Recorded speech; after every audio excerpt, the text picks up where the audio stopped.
This morning, the Duchess of Sussex is going public with what is typically a very private experience. Meghan Markle has written an op-ed piece for the New York Times in which she reveals she had a miscarriage earlier this year. Already, many people on social media are applauding her for sharing the story, and we are hearing from Buckingham Palace as well. We'll bring you more on that in just a second. But let's take you to London and bring in Cindy Palm with more on what we're learning in this op-ed piece.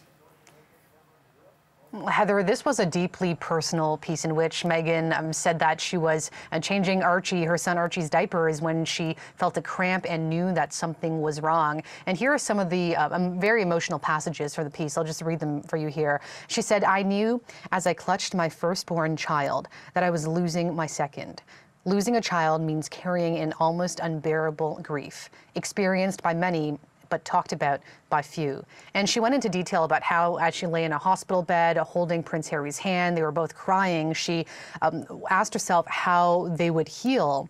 And this opinion piece was written in the wider context of the pain that so many people have endured because of the pandemic. Meghan also touched on other issues, for example, the police shootings in the U.S., the protests that have sometimes turned violent, the presidential election that's been disputed by one party.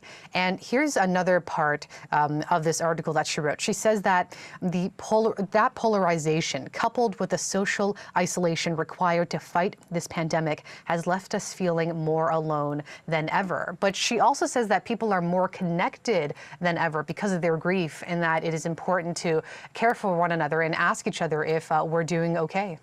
Heather?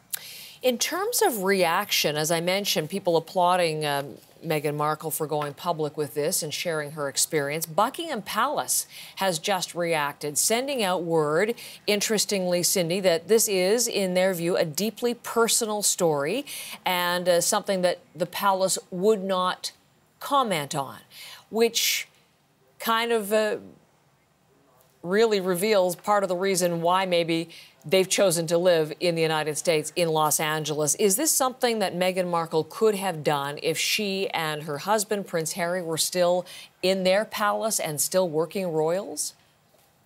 Yeah, senior members of the British royal family do not comment or disclose such personal details. And you heard it all when Buckingham Palace said today that they do not comment on personal matters such as this. Now, according to Reuters, they are also reporting from a palace source that the family is, the royal family is understandably saddened based on this news that was disclosed in this New York Times article. And that's according to a palace source, and Reuters is reporting on that.